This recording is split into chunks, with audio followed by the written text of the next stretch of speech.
Okay. There we go. There we go. But I know how to do that. I know when to go live. Hi there, folks. This is Christian Basil. Welcome to the Legend of the Traveling Tardis. It looks like Radio Times has put out another poll about their favorite doctors. So I guess it's time that we talked about it. Let's get it started.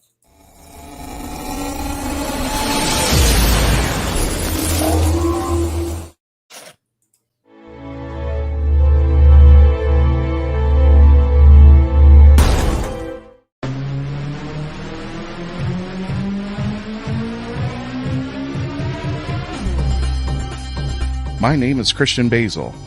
Years ago, I had an idea. I got myself a TARDIS. Took it to new places, met a lot of new people, took some great pictures, and talked Doctor Who. From Krypton Radio and the creators of the Hanging With web show, this is the Legend of the Traveling Tardis. Join me on my latest adventures and become part of the legend.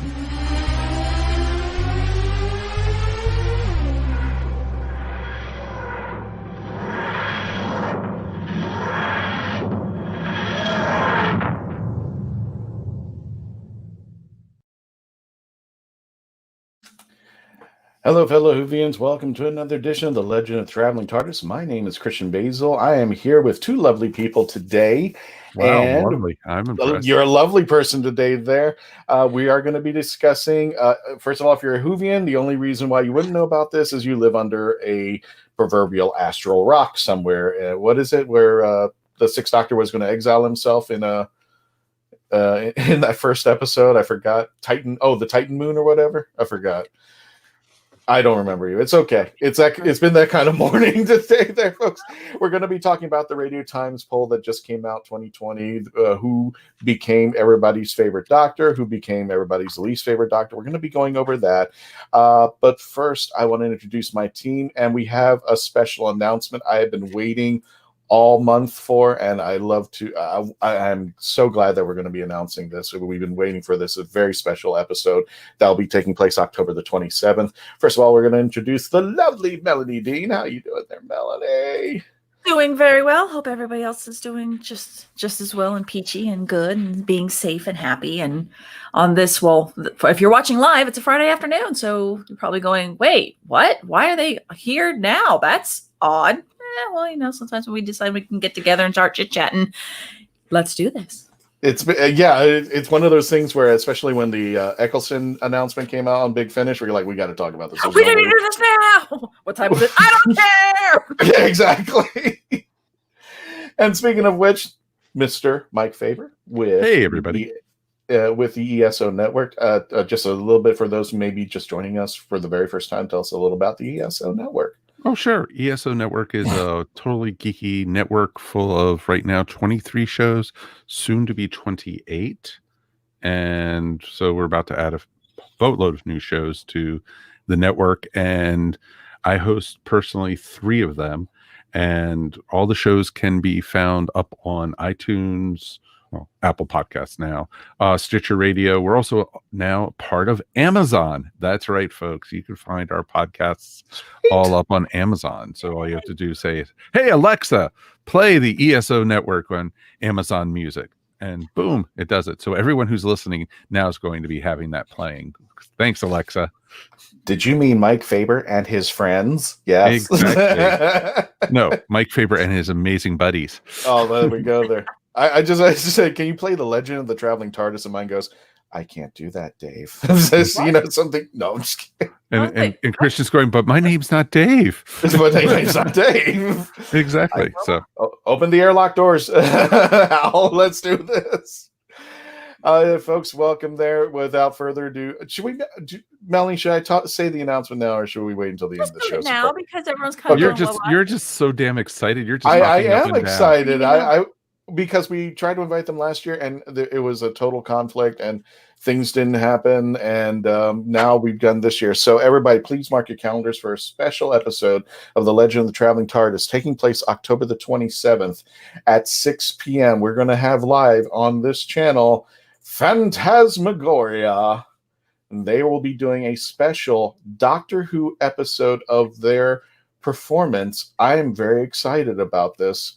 I've been waiting for. Go ahead. I'm sorry, Melanie. I was going to say, for those who are not familiar with Phantasmagoria, Christian, explain, tell our audience a little bit about them, what they can watch, what's better probably to see more than to listen to the podcast. I'm going to be honest. It is hard to explain Phantasmagoria. I mean, it's more steampunk horror, but let me do this. If you really want to enjoy Phantasmagoria, let me go ahead and put this in the comments. I'll put this down here. Because they have different types of shows. One of the things I loved about Phantasmagoria before COVID became a thing was they were actually doing some kind of a maze thing. They were doing some kind of attraction over with gosh, it's been that kind of morning. I'm sorry, Melanie. What? Spooky Empire. Sorry, yeah. Spooky Empire. It's like Spooky Mayhem. Yeah, Spooky. It is Spooky Empire, which was my first introduction to Phantasmagoria. I knew they were out there, but it was the first time I interacted with them. And I'll go ahead and put up their Facebook page out there. And it's like, it's hard to explain. It's kind of an experience. It's steampunk meets horror meets a ton of other things, meets Edgar Allan Poe, meets it's just performance art. Their performance art, but they do have a geekdom into like a steampunk type horror vision type. It's just something you want to go to Phantasmagoria Orlando, Facebook.com Phantasmagoria Orlando. You can check out their videos. They've been on full power. They've been shelling out videos left and right since the little virus happened out there, and their shows are just brilliant. Unfortunately, I for whatever reason, I've been only catching snippets and stuff, but John and the team, they're wonderful, and we're just excited that they're going to be performing a special Doctor Who episode of the Traveling Tardis. For the Traveling Tardis of Phantasmagoria. So please check them out if you haven't already. I want to say hello to Carleen, Carl Witzman, everybody. And I also want to introduce, and we're going to save her for last, we're going to be introducing a new sponsor to the Legend of the Traveling Tardis. So, yay! Thank you! They're keeping our lights on, folks. Yay! Exactly. So Carl Witzman, yes, Phantasmagoria is awesome. So please do check out their brand there. We'll be introducing our new sponsor in just a moment. For those of you who have been interested in helping produce our show, you can advertise with us. We do have rates right now. And not only that, but the rates do include the entire family of the Hanging with Web show team, including Saturday Morning Cartoons, Kitchen Killers, Pillow Talk with Willow, Reels and Heels, Life with Thor, Back Talk with Power. Yeah, the list goes on and on and on and on. You can actually subscribe to the list, but just write to me or Sage or Christian at Hanging With Show. That's HANGIN with show.com. And definitely, if you want to become a part of the family, we'll welcome you too, because if you believe in our product, we believe in yours as well. Well, let's get it started, folks. So this is the poll. First of all, I'm going to ask you something before I put this out here. Melanie's got a copy of it. That's good. I'm going to start with you, Mike. What do you think about these polls now? What's your take on these radio time polls, or any of these polls that say who's the best doctor at this time? Just a quick synopsis. This poll actually felt like, to me, it was taken by some 20-year-old or something. It literally felt like, all right, let's ask this question. You have to be the age of 20 or under to, actually, be able to take it, because Tom Baker to be so low, or, before New Who hang tight, because I'm going to put the poll out there, but I just wanted your take on the generalization of the poll there. No, the generalization is, it's ridiculous. It's like, yeah, I fully expected Tennant to be up at the top, no matter what the poll is. But it just felt like whoever they tried to have, to take the poll, whoever wrote the poll, the questions, they must have been running around on the street. Oh, wait, you're too old. You can't ask you this question, type thing. And that's what it seemed like to me. Melanie, what's your take on this? The poll results kind of had a feeling where I could get the demographic of who answered. Mm-hmm. But the cool thing, well, with any poll, grain of salt. Always take a grain of salt. Polls are fun. You never know when You never know when they posted them. You don't know how long they posted them. You don't know what time rate they posted, if they only posted it to one channel, if they only did it to one social media. And that's the thing with polls and metrics and stats and statistics, is the best way to lie is through statistics. Mhm. Because I can change anything I want to make it to fit the narrative that I want to say. So we're going to kind of break this little poll down a little bit. Mhm. And, you know, that's the fun thing with our show is it came out and now we're going to talk about it and give you a little our opinions on maybe little things to help quantify or qualify what they're quantifying in there. Okay. I'm actually going to put the poll up after our first break just to keep people in suspense. But my take on this is a little bit of Mike, a little bit of Melanie, and this. Here's the question. I don't want to sound too egotistical. Nobody's ever asked me about the poll. I'm like, where did they come from? None of my friends know. Like, I wasn't asked. I was like, I think it's especially because it was the Radio Times. You're living in the wrong country. Yeah, right? but it's like but Doctor Who seems to be everywhere now. It's not just it's a UK thing, a product that belongs to the universe, to the Whoniverse, for a better term. And I know that they're trying to do the local stuff, but it's just like the same thing is just like when I see all those, I don't want to get into politics, but the presidential poll.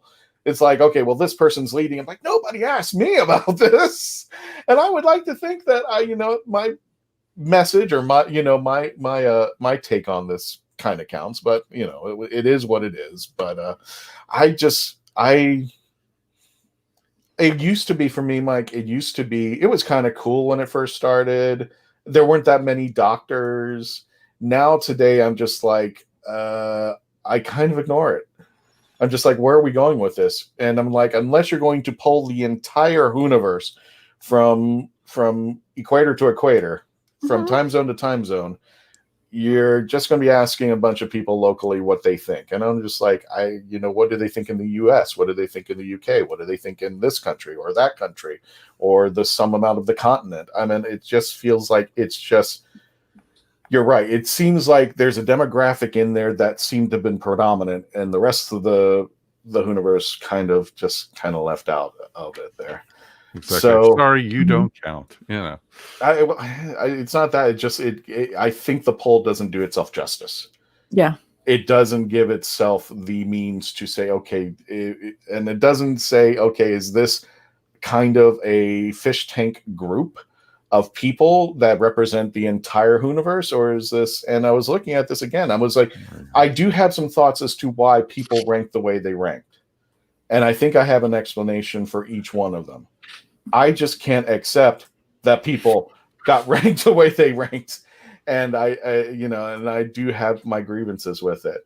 But Melanie, I'm going to go ahead and start the commercial break. When we return, you got it. When we return, we're going to go ahead and show you the poll. We're going to read off to you for our friends who are listening to us on the audio version. When we return, please continue to stay logged on, tuned in, and continue to stay safe, wash your hands, and become part of the legend. Bateman. What's the Bateman? A novel set in Florida, written by Florida author D.L. Havlin. Suspense, mystery, and murder. Evidence is in the bait. The Bateman is available at local bookstores and online. Hi, I'm Claudia Christian with some exciting updates in the Sinclair Method world. First of all, we launched our new coaching page. It's yoursinclairmethod.com. So you can go there and book a session with one of our fabulous coaches. You can also reach that page by visiting c3foundation.org. It's at the top of the landing page of the website. The second piece of news is Journeys is out. Woohoo! This book has been a long time in the making, and it is available in Amazon, Barnes & Noble, your local bookstore, and there's a limited amount of signed copies at c3foundation.org. So get your copy of Journeys now and visit the coaching page for some wonderful support. If you're on the Sinclair Method, you can book a session with a variety of different coaches. Take care and be well.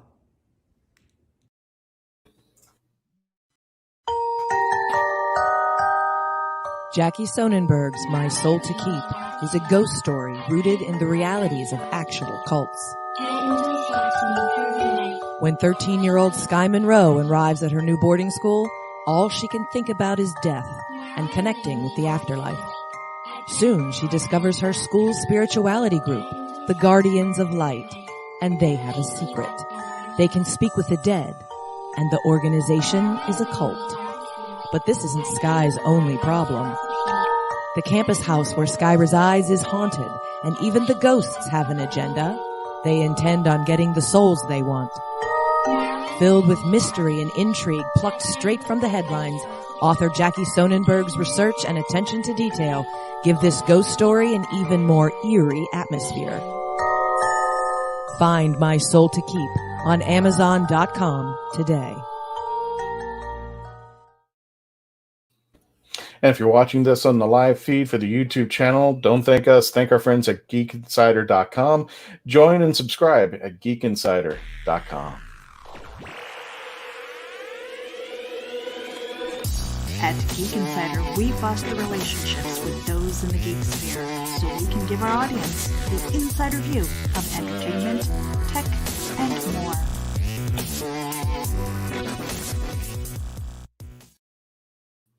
And welcome back, everybody, to the Legend of the Traveling Tardis. My name is Christian Basil. I'm here with the lovely Melanie Dean. You can check her out, all of her good artistry stuff out behind her if you just want to watch it All on the for YouTube. sale. For watching on the YouTube or Facebook channel. All for sale. Feed me. And check out her work. She does cake art on her Facebook channel, and we actually share it here if you guys want to check it out. And her Instagram, piecesofmelee.com. Or Pieces of Melee on the Instagram, sorry, not .com. Actually, there should be there one is there a now. .com. There is a There's .com. That's where I actually using this very large brick of a printer that was supposed to help me out for con season 2020. Oh, okay, cool. Nice. But yeah, you can buy prints on piecesofmelee.com. Also on Etsy, same shop name, piecesofmelee.com. And plug. And definitely join our friends over at the ESO Network with Mike Faber. He does. You guys are doing reviews of Classic Who, right? Oh, yeah. On Earth Station Who, we do it. We also do it on the Watchathon with Rassilon. And we also have a couple bloggers that are going episode by episode also. Earth Station Who, though, jumps around. And we just do, throughout the history and everything. But we also do Big Finish and stuff like that. Gotcha there. And don't forget, we have live chats throughout this program if you want to join into the chat, talking about the Radio Times Doctor Who poll 2020. Don't forget, you can live chat us just on the Facebook page or the YouTube channel, and it's free. Just jump on in there. Now, without further ado, here it is, and I'm sorry, Mike, we're covering your face. Not the first time, not the first time. Sorry there, but we appreciate you being on there, brother, there. So, just in case for the folks who are listening to the audio, here's the actual breakdown of the numerics. We're going to start with... I'm sorry, Mike. Mike. Move the camera a little there. Should we start from the bottom or go up? Or start from the top? What do you think, Melanie? Well, let's start with the very top. I mean, we're showing everybody what it is. Oh, it's doing it for the audio folks. But here we go. The number one doctor, drum roll, is David Tennant with 10,518, holding about 21% of the likes, or the votes, should say. Now, not bad at all. Jodie Whittaker holding the second place by what looks like a less than 100 votes, 10,423 at 21% as well. 95 votes. 95 votes. 95 votes. So really, the two. Yeah, percentage-wise, they were tied. 21. There. They were pretty much tied. The poll was about maybe 50,000 votes were cast. I do not know if they were individuals or if you had people on multiple IPs clicking in or on the same IP just sitting there going, exactly. I've got to hate voting. So, grain of salt.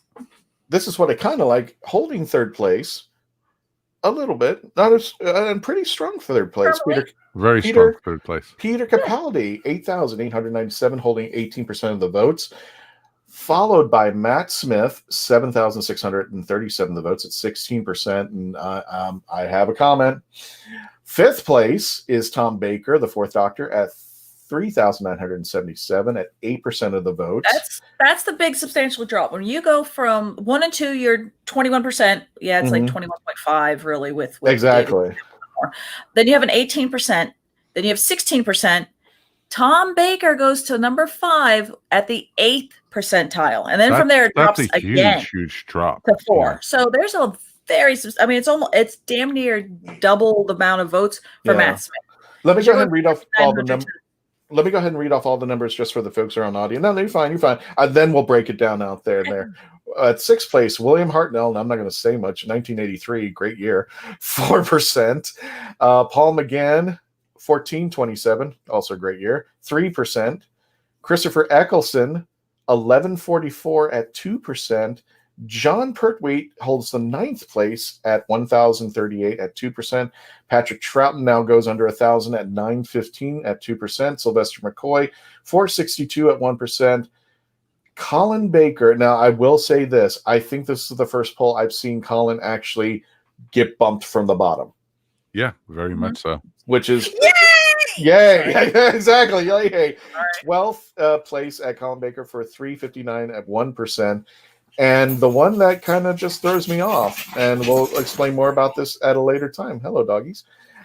Peter Davidson at 351. He takes in the wraps up the poll at 1%. And interesting enough, no war doctor, thought was no war doctor. So I guess we're doing legit doctors. Not to say John is not a legit doctor. It's just that but I bet you like 10% that he wasn't probably even on the list. They probably just had like, the probably like radio buttons and just here, pick your favorite doctor. Boom, thank you. And that's what they did. So he probably wasn't even in there. Of course, I just make it in time for commercial break. Thank you, sponsors. Dave, get in here. Dave, get in here. If you can get in here, please get in here. Dave Chapman. Dave Chapman, panelist from the Rat Hole, jumping in here. Well, jumping in for commercial breaks. For commercial breaks, yeah, exactly. There. So, Melanie, now let's break it down. What do you think of the poll in general? Seeing what you see there, let's start with you. Well, okay, so in a word, so from what I'm looking at, I'm seeing a lot more new Who people. So maybe you tend to either have the younger viewers, the viewers who came in, the higher the numbers, the people who are coming in that are like Capaldi, Smith, Tennant, Jody. That's usually the people who are coming in at that point, and those are your doctors. Because we've kind of in the whole world of Doctor Who, we always kind of say who is your doctor, and that kind of always correlates to who your first doctor was. So sometimes these might also be people's first doctors, and that's where they kind of voted them, because you're not even just saying who's your favorite. It's the who's yours, kind of the same thing. So you're probably why David's so high, and then you have Jodie because she's current. And then if you kind of look at it, and then it's almost as if you just took all the numbers and just flip them around. It's you have like, there's 13th doctor, there's the 12th doctor, there's the 11th doctor, and you kind of so on and so forth. You usually always get Tom Baker, usually 1 or 2. So it's kind of a what?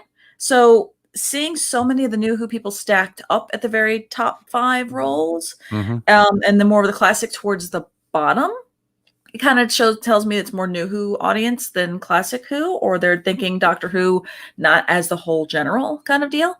The other thing that I was kind of looking at and kind of went is that kind of correlate this is Paul McGann. He got number 7. And if you think about it, Paul really only had 2 things in the world of visual Doctor Who. So why did Paul get 1,400 votes? Was it because people absolutely love the Doctor Who movie and Night of the Doctor? Does it have anything to do with the fact that he, like a lot of the other top 5 people, are very big on the convention scene? Could that be something else? Or are we talking Big Finish? And that's because that's where the 8th Doctor lives. He lives in Big Finish, really. And unless you're a huge fan of the Titan comics as well, maybe. But if that's the case, then you can kind of counterpoint this and go, well, how come Colin and Sylvester, other doctors who are also big and Big Finish are very, very rated below? Maybe that's what's made Colin go up a little higher than Peter this time. Who knows? There's so much stuff that we could kind of pick apart. So that's where there's some my overlying thoughts. I'll shush so that Mike can bring his up. No, I'm Okay. enjoying listening to you, Melanie. It's okay. Well, It's a great Dave's thing. going to be joining us in a minute with a big fine. I'll try us. So Quick, Dave, get your thoughts up before Dave takes over. yeah, that's right. Well, thanks everybody for joining us, Dave. Bye. See ya. Have a great episode. That was great. Be well. Talk to you later. Ciao. There you go. But Cindy love says, you, Cindy kept says polls are amusing, but they're so easy to monkey with. And Of course. that's it. Mike, what do you think? What's your take on this poll thing? Well, it's like I said, I'm in real life, I'm a web designer, and I design forms and I design polls and stuff like that. And if it's an online poll, they probably, put it out on their website. And a lot of times they find that most people ignore polls anyway. So, and that's where, my thinking is, it's a lot of younger people who are doing it and such. And, I was actually surprised that Hartnell was up there so high on this thing. I know, right? That's Yeah. a strange one. Compared to a lot of the others. And it's just like people were like going, well, he's the first one. Oh, he was in the Christmas special. Oh, that's right. It's like, no, that wasn't. Okay, yeah, he was in the Christmas special. Just go with that. Yeah. But that's what people were thinking probably. And so, it's mostly how they like, who's on my memory the highest, not, and so it also, I was shocked to see that Peter Davison was below Colin Baker, because Colin is usually at the bottom of the list. And Colin's a great guy. Colin is a really wonderful ambassador for Doctor Who. But as far as Doctor Who stories, he's a stinker. He truly, truly is a stinker. And, sorry if anyone's a big fan of Colin's. You're the one. So it's good, so I figured. The two. I've always okay. But Mike, I see your point. But does that make sense? Because No, I see your point, but here's the question I would bring to you. Because we have so much content now, because Paul is up there and Colin got finally a boost. Well, do you think Big Finish did play you also have to remember role? Big Finish does play a big That's what I'm saying. Thing in this. Could that have been Christian? I completely agree with that, because Paul is all over Big Finish, but so is Peter and Sylvester and Colin. So Colin is amazing with Big Finish. Those are some of my favorite Big Finish stories are Colin Baker stories. But you have it's interesting to see, before Doctor Who came back in 2005, who was the face of Doctor Who? Tom Baker, and so that's why you usually see Tom Baker in the top 3 with most Doctor Who polls of most popular doctors. Hell, Tom Baker showed up on Futurama. He showed up on The Simpsons, his version of the Doctor. So, and anybody thinks of the iconic Doctor, his scarf, his hat, his demeanor. Oh, exactly. He is the icon of Doctor Who. Not that things have changed over time, but Dave Chapman, we want to welcome you aboard there. Dave, how you doing there with the rathole.ca? Did you see the poll, first of all? I do, and I have it pulled up on the side of my screen as well. So got you there. We do have a question from Carl Witzman. You also have to worry about how many of the responders have seen the first 3 Doctors. Exactly. Which is a good question. Which is weird because William Hartnell had number 6. So you have Hartnell over, which was my thing, was how the heck do we have Hartnell over Eccleston? Right. It's almost like classic number 1 and New Who number 1 against each other. I feel sorry for him. I'll pick the first Doctor. I think a lot of people realize that there is a difference in their heads between the various different versions of the first Doctor. It pisses me off when I'm at a con or something and someone refers to Christopher Eccleston as the first Doctor. Like flying over a field. Exactly. I've actually jumped over tables over that. No. but also, Mike, I mentioned this beforehand on the previous shows there. I can't begrudge them either, because remember our vision, or at least at the time I was growing up on PBS, that was it. Tom Baker. That's all we knew. He started out robot. He fell from a tower, became blonde, and then they didn't buy the rights for the new showing. So all I knew was Tom Baker. And then when they finally said we're going to have the special, the 5 Doctors, I'm like, what? So he's number 4. How did that happen? So Carl Witzman, Melanie might have something about the convention comment. So yeah, I mean, it depends on who goes to the conventions too there. Colin is a great guy, but he had bad writing. Oh, completely. You know, I spit on the graves of Pip and Jane Baker, so it's okay. God. Mike not holding back. Woo! Hey, I'm on my lunch break. I'm allowed to do it. I mean, I'm gonna be I'm not a big fan of Davidson. I don't like the Fifth Doctor. A lot of people never did.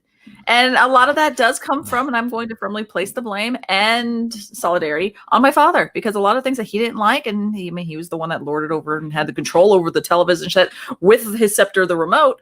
He didn't like Davidson, so then I didn't like Davidson. And the things that he didn't like him about, he was very vocal, and so therefore I became vocal about the same things. Right. Did he shade my opinion? Of course, I was freaking 8. Yeah. I have other reasons for not liking Peter Davison, so it's okay. I'm firmly 40, and I've watched those episodes again and went, no, they still, I don't like them. All right, so let's break down the poll, and I'm going to kind of lock in and agree. I will give David Tennant. Wow. Well, it is Peter Davidson, David Tennant, and Georgia Moffat. They've got that kid thing going, so it's it's Tennantson now, or that should be their new kid coming up there. We do have a commercial break real quick. Sorry, we do have a commercial break. No worries. Yeah. Alrighty, folks. And when we return, we're going to continue to talk about this poll. Please continue talking about it as well as yourselves in live chat, and continue to stay logged on, tuned in, and become part of the legend. Here we go.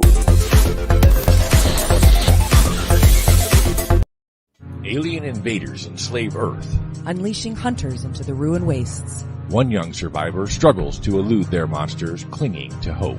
When he's stolen off the planet by a sarcastic starship AI, they pit their uneasy alliance against a treacherous galaxy. Explore a whole new verse of barbarism and betrayal. Wonder and adventure. In the Scion series by Michael J. Allen. Beginning with Book 1, Scion Conquered Earth. Available in print, ebook, and audio on Amazon.com. Experience Samara's adventure as she imagines the people around her change into friendly cartoon animals right before her eyes. Journey with her in this poetic tale, My Cartoon Imagination at School. Now on Amazon.com, iCoin from author Jeremy Mosby. It's an alternate reality, and the leader of the planet iCoin is none other than Benjamin Franklin. When corrupt officials threaten not only iCoin but the Earth as well, an unlikely chosen one, Jeremy, must face dark foes to save the Earth and iCoin alike. Author Jeremy Mosby takes readers on a superhero's adventure through this compelling and imaginative alternate universe. Get iCoin on Amazon.com today. Meet the Doctor. I'm the Doctor. But not the one you were expecting. All right, sexy. It's time to go home. Doctor Who Velocity. Streaming now. Don't miss Crystal Moore in the latest episode of Doctor Who Velocity called Tron. And believe it or not, this episode was completely social distancing.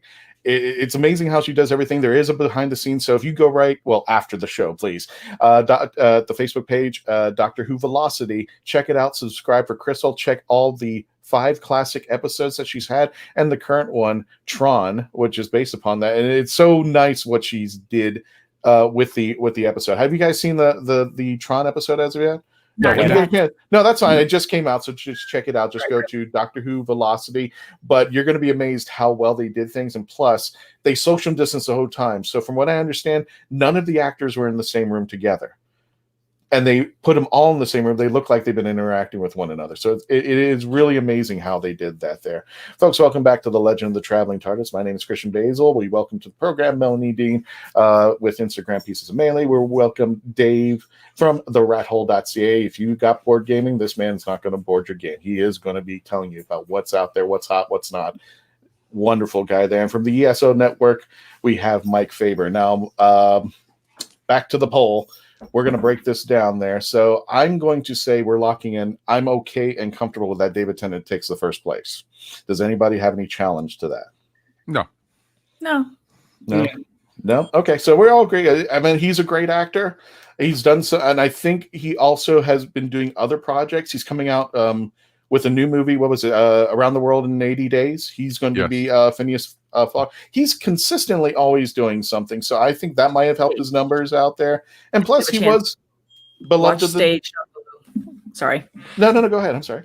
I'm saying Stage on Hulu. That's the current thing that him and Michael Sheen just did. When we had Simon Fisher-Becker on, along with I don't know if it was Tim. Was it Tim? But they were talking about Stage. It's now in the US on Hulu. But no, when it comes to David Tennant for a Doctor Who figure, he's doing more Time Lord Victoria stuff now. So he's constantly expanding the breadth of information and stories and all that kind of stuff of the 10th Doctor. So I'm firmly good with number 1. Well, exactly. And if you think about it, he is the face of New Who all the way and everything. Even though he did it only 3 years, he is the face of Who. When anyone thinks of the new series of Doctor Who, who's the first person they think of? David Tennant. Exactly. And that's the cool thing about him is, he is a geek himself and a fan. And as as Peter Davison says, when somebody asked him at a con, what's the strangest things a fan gave you at a con? Oh yeah. And he said a grandchild. Yes. Multiple grandchildren now. Exactly. Multiple grandchildren. Goodness. Speaking of multiple grandchildren, let's move to number 2 because there was no segue into this whatsoever. So there we go.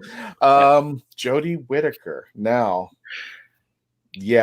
this one I have to concede that this was a poll that was taken by a younger crowd because I think it's current people who are watching it. It is current. I don't necessarily mean it's going to be younger. I think it's whoever's watching. I do think that does correlate that the younger crowd is the ones that are currently watching the show because a lot of those classic, a lot of those tried and true kind of, I love Doctor Who might also be the same Doctor Who's that aren't exactly on board with the current direction of Doctor Who. So that might I think it kind of parallels a little bit with the younger crowd being current and the older crowd kind of saying rah and telling kids to get off their lawn.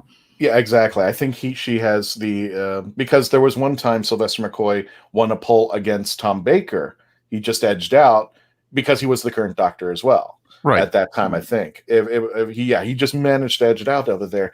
And according to this, David Tennant just kind of squeaked over her just a little bit, who wasn't the current Doctor. No, but exactly. I hate to say this, I'm not downing Jodie in any regards of fashion. This is just, I guess, what Melanie would call the marketing thing. A lot of the classic people that I associate with, and a lot of people even currently, they're not happy with both seasons, and they are kind of disappointed with the direction the shows come in. I mean, I think we've discussed that everybody here knows somebody who's kind of dropped out because of the series, and it's not Jodie's fault, to tell you the truth. It has nothing to do with Jodie. It's more or less where the direction of the show is going. I think they're taking their hits on Chris Chibnall rather than Jodie. Jodie is doing the best she can with the script that's being written to her. But agree completely with that, and if you think about it, it's the quality of the stories. It's not the actor who's playing the Doctor. And Jodie is fantastic as the Doctor. I just wish she would get better stories. And some of the stories have been brilliant that she's done. But overall, I'm not naming names, Chris Chibnall, but it's A lot of this is what your words are the same words that echoed what I had said, and I deeply feel before. If we went, I don't know, 4 years ago, and we were talking about our third person on this list, and it was Capaldi. I agree completely with that. Give me better stories, Moffat. I know personally more people that left the series with Capaldi than even with Jodie. We even lost a co-host on our podcast because he was not happy with where Doctor Who was going, and it was after the first Capaldi season. And he says he just couldn't do it anymore and everything. And it was really sad. Carl Mitzvin says maybe older people know better not to take the online survey. I agree, Carl. I agree. It's a trap. It's a trap. It's a trap. Oh. But yeah, I think for me, and I think to tell you the truth, Dave, I think we've been spoiled. Now, this is what I'm meaning by this. We've had Douglas Adams, we've had Robert Holmes, we've had Terrence Dicks, we've had all these phenomenally great writers. And to put into, oh, hi there.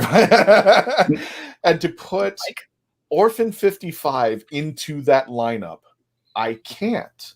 Mm-mm. To put certain stories like Arachnids in the UK, I can't. I can't put them because we have been, as Whovians, spoiled with some really great sci-fi story writing that when we get to the current series, you want me to take these stories and put them in the same file with this. I can't. There's just no way. Now, some of them do. The Tesla episode, I thought that was phenomenally great. Rosa, I think that was great, minus the bad guy. I think it would have been a wonderful episode had they not had Krasko.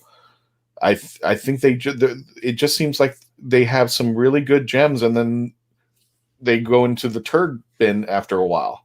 And I think this is going to keep happening as you keep going through Doctor Who's Doctors, because let's face it, David Tennant's #1. That's awesome. How many people loved Love and Monsters?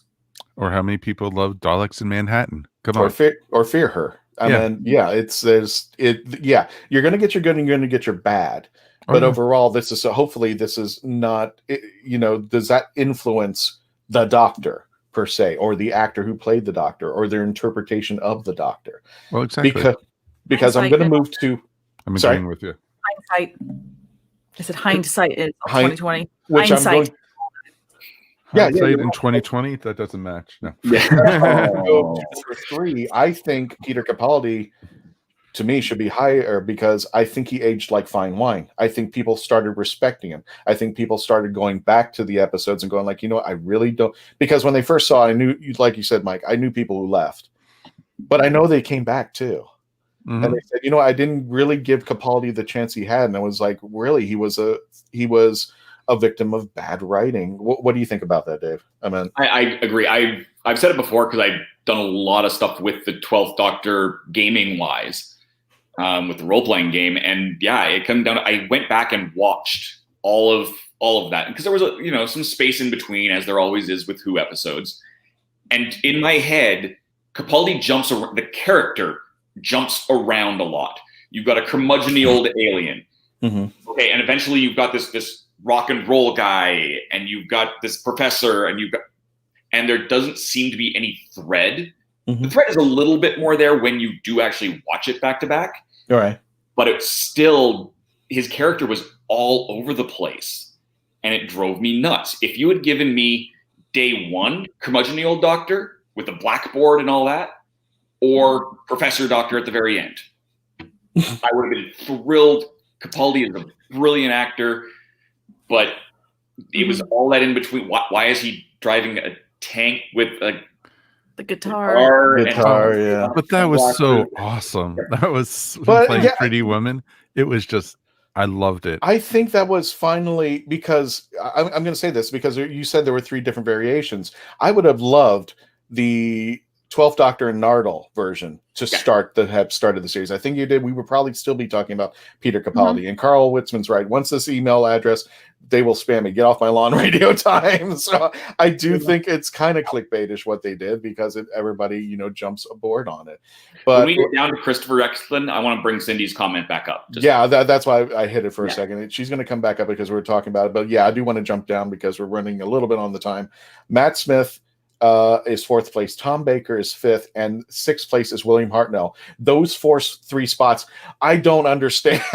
No, I don't. I really don't. How Tom has fallen, and I would have put Matt as number 2, mostly on writing and exposure. Baker is 3 because he is the epitome of that.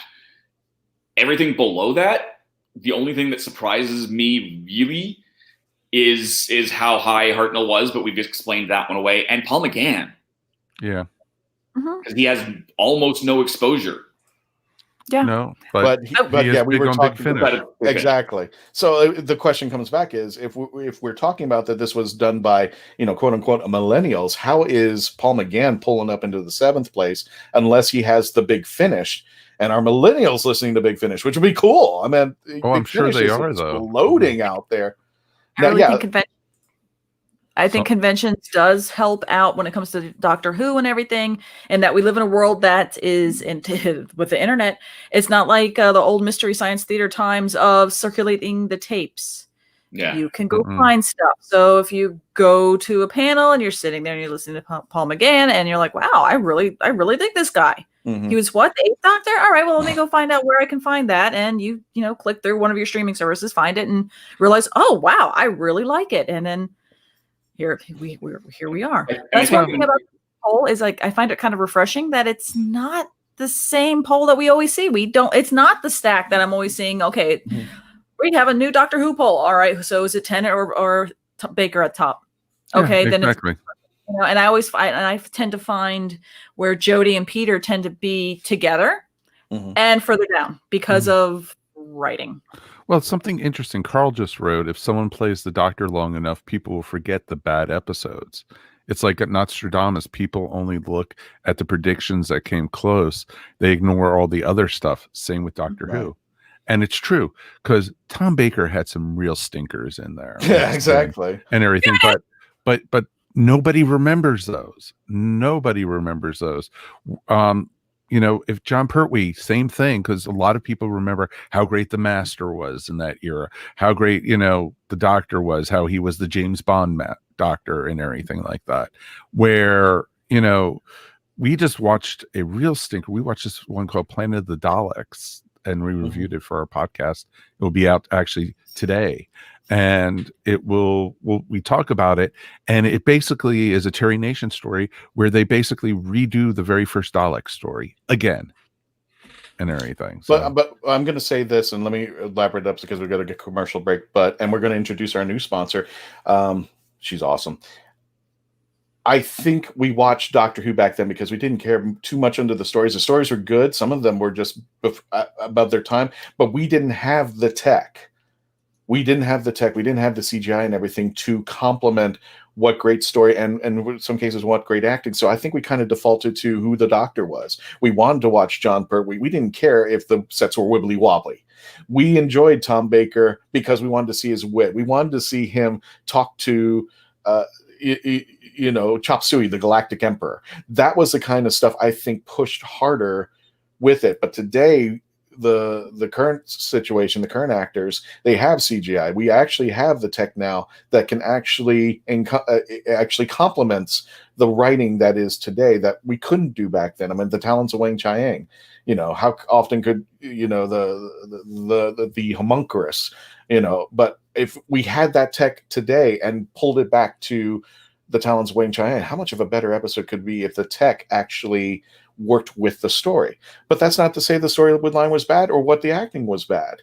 It was just that I think we watched it more for the Doctor. That's just my opinion. I always wanted anytime that they went to the bad guy, I'm like, okay, where's the Doctor now? But where's the Doctor? We're going to commercial break. When we return, please continue to stay logged on, tuned in, and we're going to wrap up our discussion with this Radio's Time poll where we continue and welcome Cindy Kep to the family of sponsors.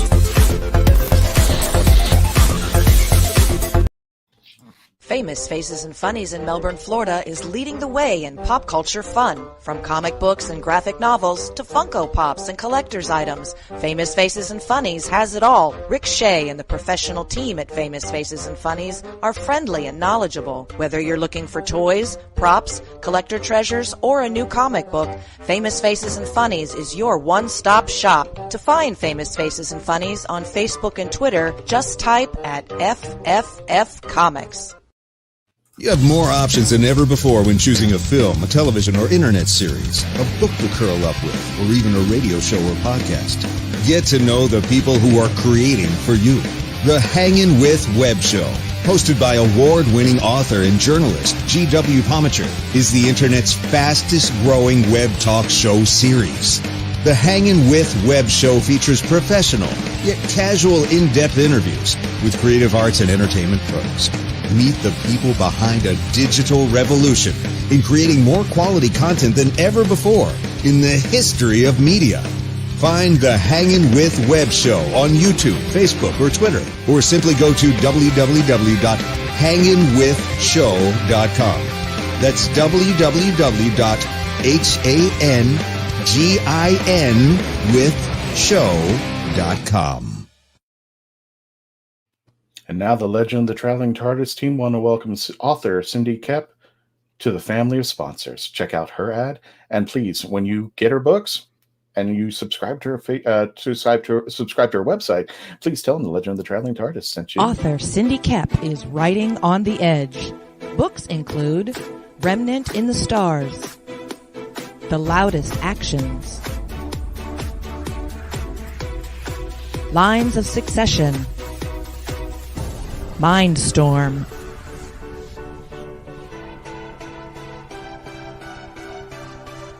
Condemned Courier, the Yerushalayim series, and Animal Eye.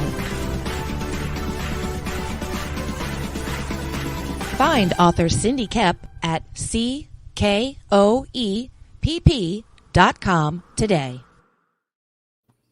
And again, for our friends who are listening to the radio show, that is CKOEPP.com, CKOEPP.com. And don't forget to subscribe to her newsletter. And if you become a personal friend of Cindy Kep's, it's awesome because she actually does jokes per day. I kind of consider her the Katie Manning of Facebook, because she does some really, really cool stuff over there. Welcome back to the Legend of the Traveling TARDIS. We're wrapping up our final discussion about the poll, and we're going to try to zap through quickly because we're running out of time here. But we discussed that Matt Smith was in 4th place, Tom Baker in 5th, and William Hartnell in 6th. Now, taking the 7th, 8th, and 9th place in order, Paul McGann, Christopher Eccleston, and John Pertwee. I'll sit back and watch that fireworks storm go. The one thing I can see about Paul McGann, aside from the whole conversation of, people just kind of found him, he did have that amazing web episode of Night of the Doctor. True. Going into the pit, and that was a legitimately great episode, despite being 10 minutes. That could have been a full-length episode, and I think people would have eaten it up. Oh, yeah. There had been talk for a couple of years of them possibly doing a spin-off with him as the Doctor. I would kill for that. Yep. So it would have been awesome to see. How many of us cheered when, they had the special and he says, I need to get a doctor. He says, I'm a doctor, but maybe not the one you were expecting. Everyone was just that's still running. That I know. That gag is still running in places. But it's some people argue that 10 minutes of Doctor Who is better than some full-length episodes that are out there. I'd agree with that. Agreed. In fact, that's probably one of the reasons why he's above Eccleston, because nothing against Christopher Eccleston, but he inherited the 80s. Yeah. Yeah, Really but he also made Doctor Who his own. He brought it to modern times. And there's one or two stinkers in his run, but overall I thought a lot of it was pure brilliance, and it was awesome. And I'm actually surprised he's this low on the list, especially with him now making the return to the con scene and everything too. And now we're waiting for Big Finish. Exactly, and it's going to happen. It's happening. So I have pre-ordered my Chris Eccleston series. So it should be awesome. I'm really surprised he's above McGann. Like I said, he inherited the cheese. He did amazing things. I'm not taking anything away from him, but from the tone of the series grew so much after he left, and that's just as much the timing as it was anything else. It wasn't him, but if you look at David Tennant and Christopher Eccleston, no matter how good Eccleston will be, he's going to be overshadowed. But Tennant, yeah, of course. Well, also Tennant had 3 years and 3 specials, where Eccleston just had 1 season. Yeah. Oh yeah. So, no, without a doubt. Because Eccleston came in as the first starting out New Who. It's just like any other type of series, I would imagine, on BBC, whether it's in the US being produced or in Canada or in the UK. anybody who's doing the production to it, like the BBC, you're not going to have a lot of faith in your first series or your first season, no matter what. So the writing is going to be on a leash. The budget's on a leash. Everything's on a damn leash. And Lord knows how many pages and pages and pages of notes they did have, or if they didn't really have much confidence in something, maybe they didn't have a lot of notes and didn't have a lot of help. So with Tennant series, because now we're like, oh, we have merchandising, we have licensing rights, we have look at the ratings, and now we can actually sell this to other countries, and here we go. You can that was the big thing, truthfully, is that with Eccleston, he was mostly shown both live in the UK and in Canada. That was it. There was massive delays for anywhere else in the world. I think the US was at least 6 months to almost a year behind. Hell, he was on PBS for a while. Right. Seriously, his series was on our PBS station. And then when they showed them, they were all edited down, especially when they were shown on Sci-Fi or Sci-Fi as it's called now. But it's basically, it's just interesting to see that he was that kind of doctor, and he established it, and it was brilliant. He was the war-torn veteran. Yes. He was the man who survived the war, and he played it perfectly. And as much as he's low on the poll, I have to give him so much value and credence to what William Hartnell did. He was the first doctor, but the first regeneration that finally came in is Patrick Troughton, which these two I have to give a testament to, because we wouldn't have Doctor Who today at all if they didn't, believe in William, and they didn't believe in Patrick to replace him. Christopher coming back, and you mentioned, Dave, about the cheese. I think if you really look carefully, for me, he not only embraced the cheese, he made it better. He molded it. He went from Swiss to Gouda. It was so much better. Great, but I can see by a comparison of content why he would be where he is on that poll. Right. There's only so much you can do with fighting aliens anyway, so that's where he is. Right, and I just you got to give the man credence, and you got to give the man credit. He brought it back, and we would not have Jodie Whittaker unless we had Christopher Eccleston, 100%, and people believing in him. And even though he had a bad run and a bad rap of what happened, I will always thank him. If I ever see him in person, I thank you for bringing my childhood dream back. We were running real low on time, so I'm going to get to the last five in here. John Pertwee takes 9th place. Patrick Troughton takes 10th. Sylvester McCoy takes 11th. And for the first time, at least this is the first poll I've seen, Colin Baker actually edges up by 8 votes on top of Peter Davison and is no longer the last place doctor. And I'm actually happy about that. Not that Peter Davison had to take the bottom, but I was tired of seeing Colin Baker on the bottom, especially with Big Finish. That really gave him his due. We got a few minutes left of the episode, folks. So if anybody wants to give us a little bit of a wrap up, go for it on what you think about this poll, and especially on these 5.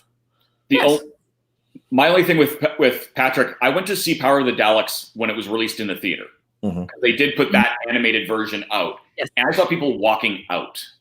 You're kidding. No, because they expected New Who speed.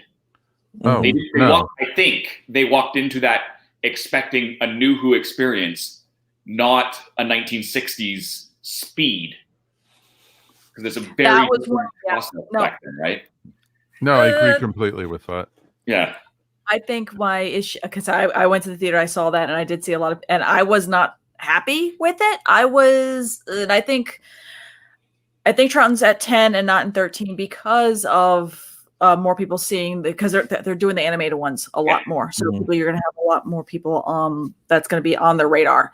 I was not happy with the speed of it. I agree with that, but I think a lot of that had to do with the animation, and that the animation did not block well. They had the style. If you've never seen the animation or any of these the reanimated versions of or what the hell we're even talking about. Quick note: they found the audio to a lot of these things. They don't have much great visual of Troughton and everybody on performing it, so they animated it. If you want to know what the animation style looks like, think Archer, where it's very much something very vector, very Adobe Illustrator, very high and tight, very, very precise looking. However, it's animated in a way that looks like it's C-Lab 2020, where they're just kind of like stuck, almost like paper figures that have very minimal movement. And that was the part where it kind of made me go, wait, you've seen shows like Archer where you could take that high vector style and really have some movement to these characters in a 60s style with the 60s, or that style pacing of vocal, everything. They didn't edit it. So there is clearly some blocking that's going on. There's some maybe depth that the actors are using, maybe micro expressions and stuff, and the animation doesn't show that. Mm-mm. And I remember sitting in the theater going, are you kidding? Did no director look at this and go, okay, well, in the audio, there's nothing going on, so I guess they just walked out? Well, I want to say this, and this is not, I'm not downing Doctor Who in its current form, or I should say its previous form, and then we're going to wrap up over here. When I grew up with Doctor Who, and I'm going to address this to Mike more, I fell asleep watching Doctor Who.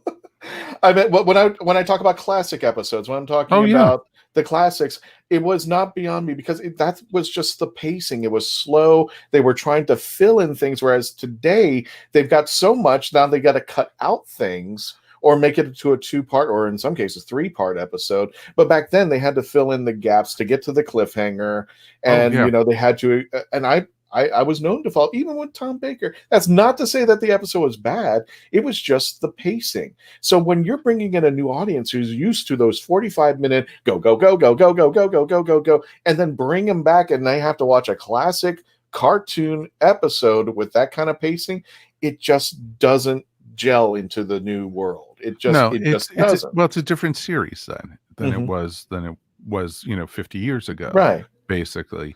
And, like we just said earlier, we just reviewed Power of the Planet of the Daleks, and that was a 6-month, 6-episode series, which could have easily been 2. Right. They just put in so much filler, and, it's just amazing what you had to do. And it's funny because when my wife started watching old series with me, because I introduced her to the new series, because I had been watching it since I was a kid. But she, she said, "What is it? Just like the old or the new stuff?" I said, "No. Think British dramas. Think Upstairs, Downstairs. Think that type of stuff, or EastEnders or stuff. Think of that in space." And she was like, "Got it," and she enjoyed it and everything. Yeah, if you're going to walk on the terms of what Doctor Who and all that British drama was back then it works. But if you're expecting to have a nonstop action pace, what we got today, it's just not going to work. You really going to have to set back. And I saw it in the theaters, and I was kind of slightly bored, but I understood it. So I started going through the mud, and I was like, I'm fine with that.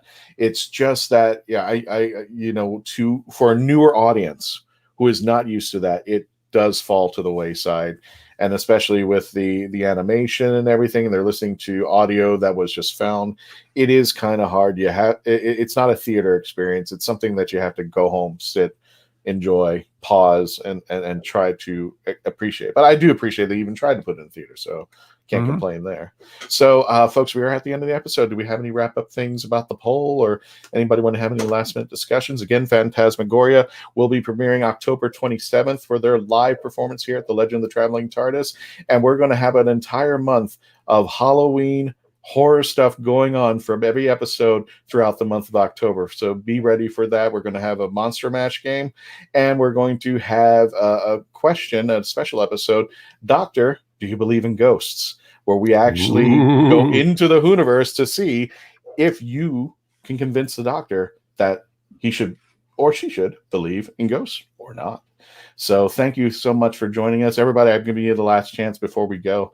Again, Cindy Kep, thank you for joining us on the sponsorship channel. We appreciate that. And we appreciate all of our folks who sponsor us here on this channel, because we can't do this without you, and including Geek Insider, we can't do the live feed without you there. So anybody last minute before we go? Because I'm poll. What's that? We should have our own poll. I think we should put out our own polls to see what our 37,000 Facebook followers think, and where they would rank the Doctor. And by the way, if I have any say in this, yes, the War Doctor will be there, and so will Peter Cushing. I was That's who. Yes. So that's it. That's my 2 Yeah, cents. you're all done. She's done. She's out of there. Done. Well, folks, thank you. We're going to save the after party for another episode. Thank you so much, everybody. Please stay safe. Please stay logged on, tuned in, wash your hands, and become part of the legend. Everybody say bye. Peace. Bye.